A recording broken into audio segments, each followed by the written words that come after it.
नमस्ते छात्रों, मेरे YouTube चैनल पर आपका बहुत बहुत स्वागत है।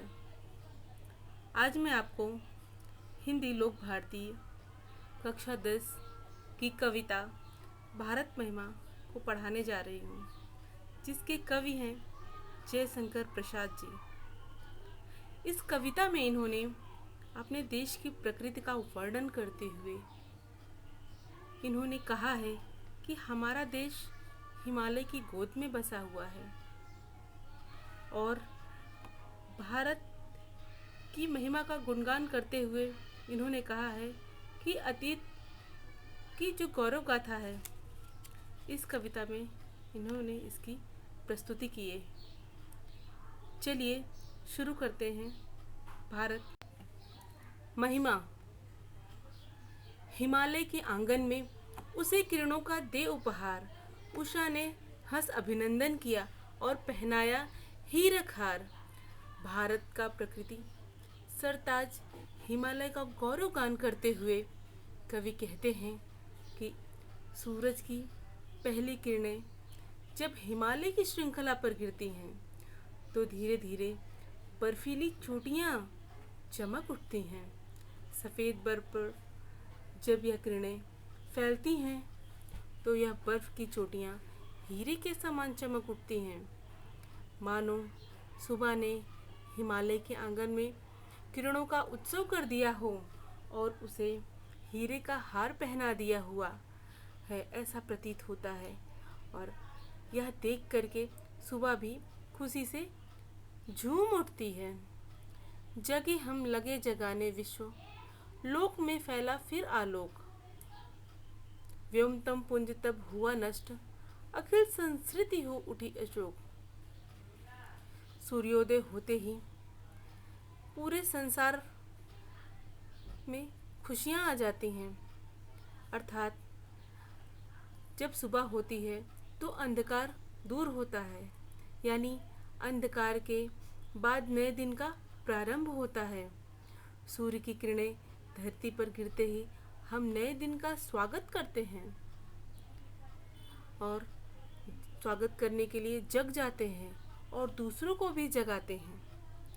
सूर्य की किरणें ने तो संसार भर में अपना उजियारा फैला दिया है, जिससे अंधकार रूपी व्योमतम पुंज अर्थात आकाश का अंधकार धीरे धीरे नष्ट हो रहा है। ऐसा प्रतीत हो रहा है कि दिन का अंधकार पर विजय हुई है, जिससे पूरा संसार दुखों से मुक्त हो गया है, आनंद ही आनंद से झूम रहा है। अर्थात भारतवर्ष में नए विचारों का उदय हुआ है और इस उद्गम से जीवन में आने वाली कठिनाइयों पर विजय हासिल की है। विमल वाणी ने वीणा ली, कमल कोमल कर में सप्रीत। सप्त स्वर सप्त सिंधु में उठे, छिड़ा तब मधुर श्याम संगीत। कवि कह रहे हैं, वीणा की देवी वीणा पाड़ी अर्थात सरस्वती ने इस पवित्र भूमि पर प्रेम की झंकार अर्थात बीड़ा बजाया है।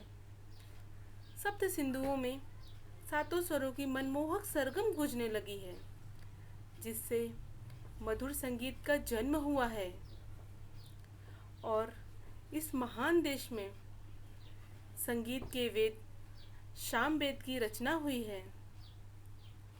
विजय केवल लोहे की नहीं, धर्म की रही धरा पर धूम। भिक्षु होकर रहते सम्राट, दया दिखलाते घर घर घूम। कवि कहते हैं कि भारत के लोगों ने शास्त्रों के बल पर देशों को नहीं जीता है।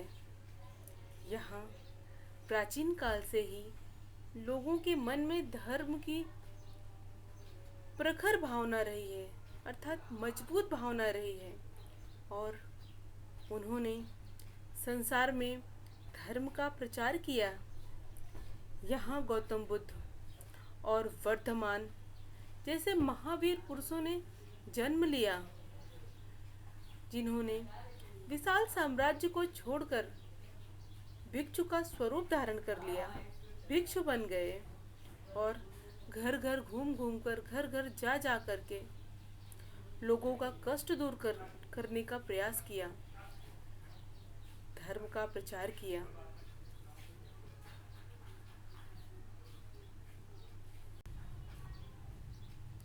गोरी को दिया दया का दान, चीन को मिली धर्म की दृष्टि, मिला था स्वर्ण भूमि को रत्न, सील के सिंहल को भी सृष्टि। कवि कहते हैं कि हमने मोहम्मद गोरी को पराजित करने के बाद भी दया पूर्वक क्षमा कर दिया था, दया का दान दिया था। हमारे देश से ही चीन को धर्म की दृष्टि मिली थी। भारत के महान सम्राट अशोक ने अपने पुत्र और पुत्री को बौद्ध धर्म के प्रचार के लिए चीन भेजा था।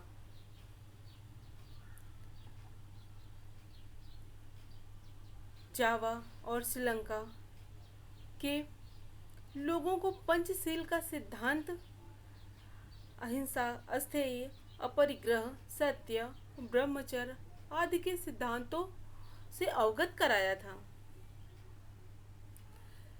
किसी का हमने छीना नहीं, प्रकृति का रहा पालना यही, हमारी जन्मभूमि थी यही, कहीं से हम आए थे नहीं।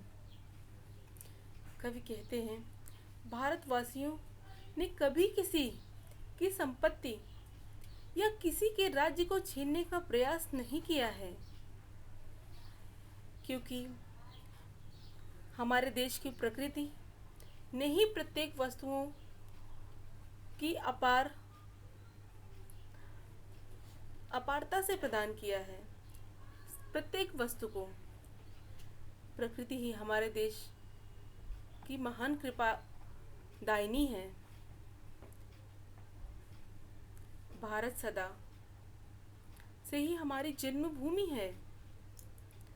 हम इसी देश की संतानें हैं। हम बाहर से नहीं आए हैं। हम बाहर किसी स्थान पर नहीं जाकर बसे थे। सिर्फ ये हमारी जन्मभूमि है। हमने किसी का नहीं छीना है और हम यहीं पे जन्म लिए थे और हम यहीं खेले हैं, हम यहीं खाए हैं, हम यहीं बड़े हुए हैं।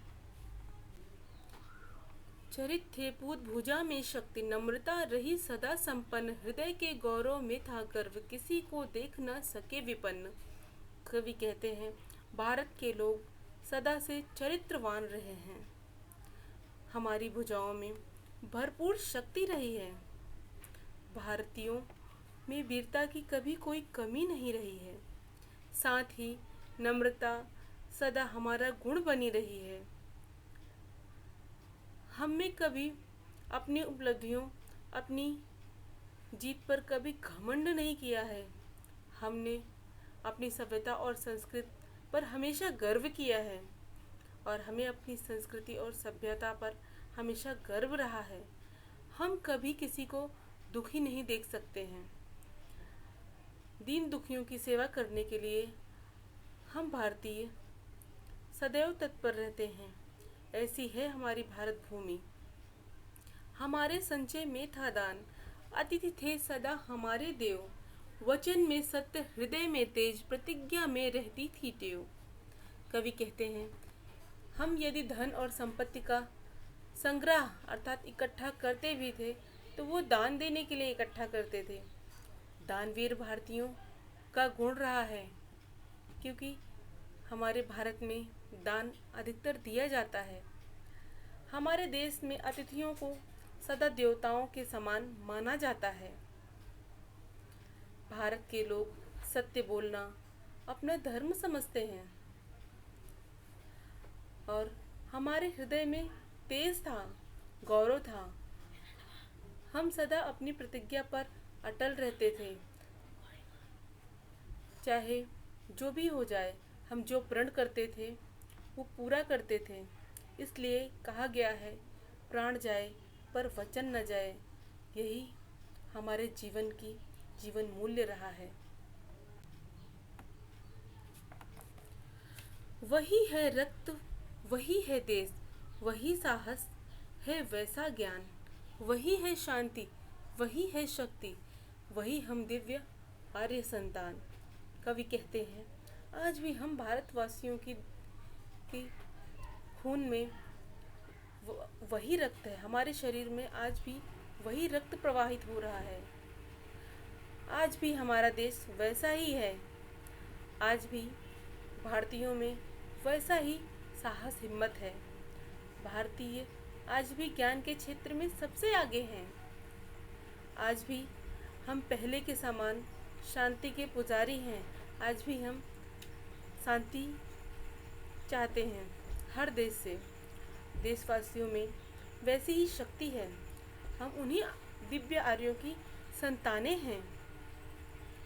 जिए तो सदा इसी के लिए, यही अभिमान रहे यह हर्ष, न्यौछावर कर दे हम सर्वस्व हमारा प्यारा भारतवर्ष। कवि कहते हैं कि जब तक हम जिए अपने देश के लिए जिए, हमें इसकी सभ्यता और संस्कृति पर अभिमान है।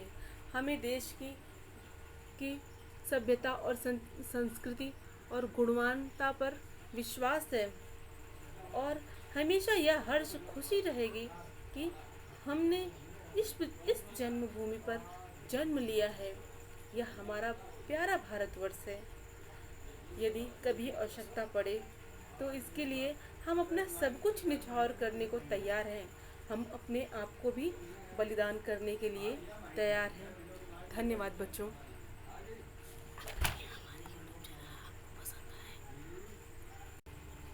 अगर आपको मेरी यह वीडियो पसंद आई तो इसे लाइक, शेयर एंड सब्सक्राइब कीजिए।